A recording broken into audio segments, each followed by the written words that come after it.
Hello everyone, welcome back to my channel. If you're new here, my name is Monica. I am a tarot reader and astrologer based in far north Queensland in Australia.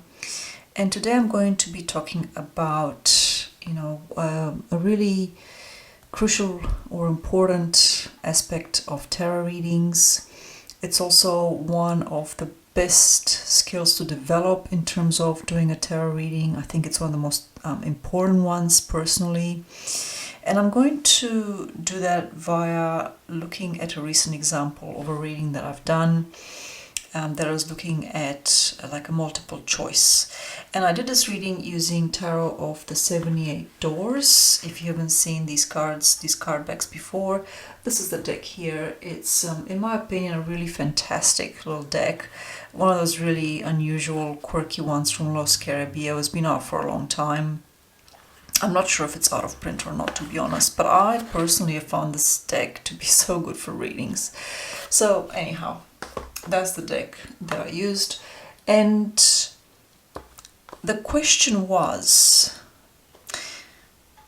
for the scenario, there are three options. And the question was not which one is the best one, but which one is going to manifest out of those three. Okay. What will actually, come to pass, which option is going to manifest. And I drew one card for each of the options. Now, what I'm going to be talking about, and I'll reveal the cards to demonstrate my example, is the importance of reading the actual card. Now, I'm not saying that learned card meanings are not important. I'm not saying that books are not important, like tarot books on, the tarot cards and what they mean. Of course they are. It's really important to, really know the tarot and learn it. But when it comes down to it, number one, it's impossible to memorize all the different combinations. Sure, you're going to learn the 78 cards, but each of those cards can be in a combination with, any 1, 2, 3, 4, 5, depending on your spread, other cards out of those 78 cards. I mean, number one, it's impossible to learn that, okay, unless you're a robot. But number two, you can't do that because it removes the intuitive aspect, which is so important in tarot, and it underpins all the readings, each and every reading. And so we come down to this idea of reading the cards, describing what's in each card to arrive at the answer. And in this example, that was instant for me. It wasn't that the card titles or the card names were giving me the answer, because they didn't. Okay? It was that visually the cards revealed the answer. Okay, so let's say you've got three options and your question is which one will manifest, which is what was the case here. But let's say that's in any aspect of life, okay? For example, you're looking at purchasing a house and you have three potential houses that you're interested in, okay? Or another one might be you've applied for 3 different jobs, or you've had 3 different interviews. Which one is going to manifest into a job? You're looking at moving house and you've got 3 different locations. Which one of those will actually manifest as your final destination? You've got 3 places to travel to. The list is endless, okay? Basically, we're looking at multiple options, in this case 3.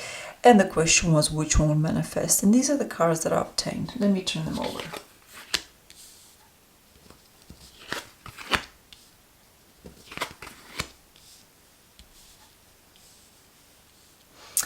Now, if I was to go by the card titles, none of them would really give me a definitive answer. None of them would have an advantage over the others. The Two of Swords is a card of stillness. It's not really a card of action. The Ten of Wands, yeah, it's a card of action, but it's oppressive action. You don't want that. The Knight of Swords, okay, that one's definitely a card of action more than the others, but the question is which one will manifest. And the Knight of Swords isn't like, to me, cards of manifestation. If we were to look at the actual titles of the cards, would be cards like the Four of Pentacles. Many of the Pentacle cards, because they deal with material reality, earthly reality, and I always see them as cards of manifestation. But also you've got major arcana cards that are incredibly positive, like the Sun. You also have the aces. If an ace was to come in this reading, to me, that aces are always like a really big plus, especially like the Ace of Wands, the Ace of Pentacles, absolutely. But I don't have any of those, and so going by my learned meanings of these three cards really isn't helping. You can do a number of things here. You can do the reading again, but for various reasons that's not advisable at all. Or you can, and this is something that you should do. I mean, there aren't many shoulds in tarot, but I would say that this is something you should do with every reading, is read the card. Which option will manifest?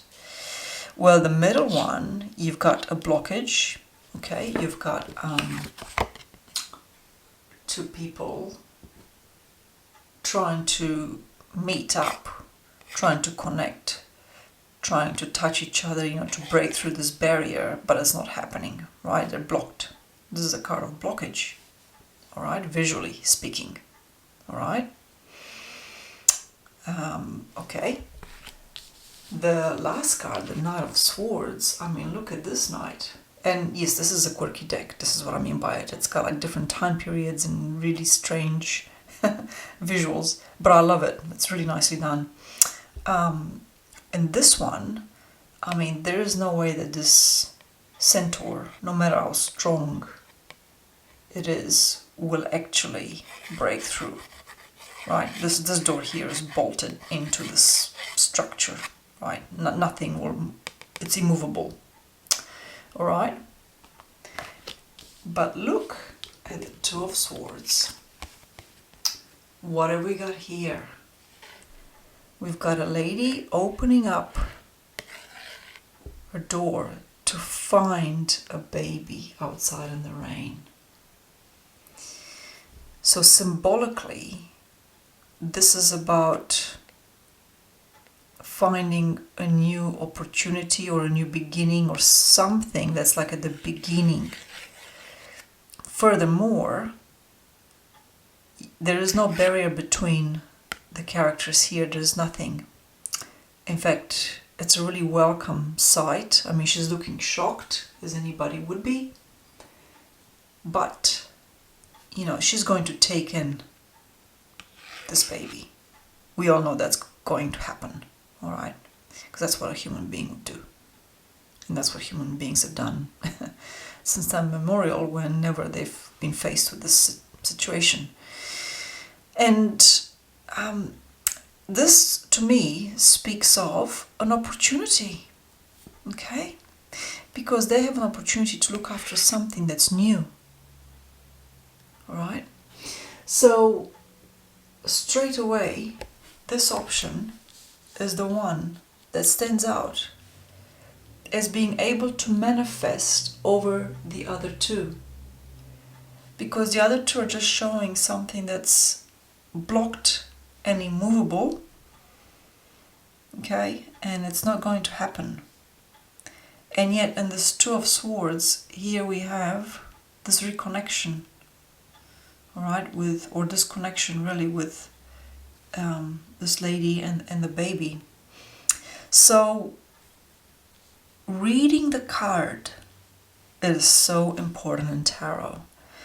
Is so important, especially when you start to work with more unusual decks.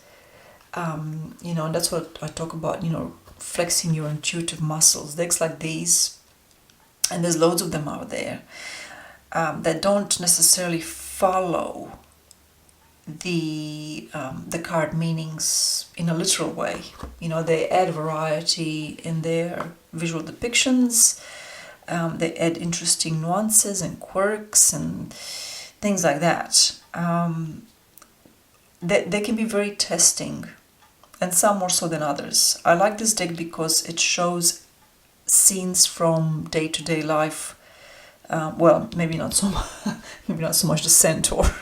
I'm yet to come across a centaur in the street, but you know what I mean. They show action scenes. They show people or centaurs doing something, and that something is like the core of your interpretation.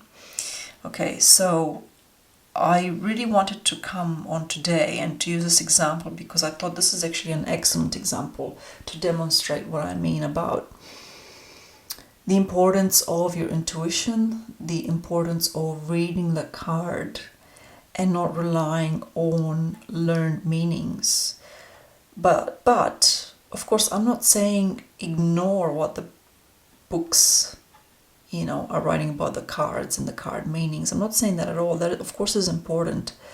But first and foremost, you know, your intuition and reading the cards, reading the scenery in each card is, in my opinion, as a reader, so incredibly important, and it underpins every successful reading. Okay, so that's all for today. I hope this was of use. I hope you found this insightful, or if not, just entertaining. And once again, thank you all for watching and subscribing to my channel and supporting my channel. Until my next video, take care.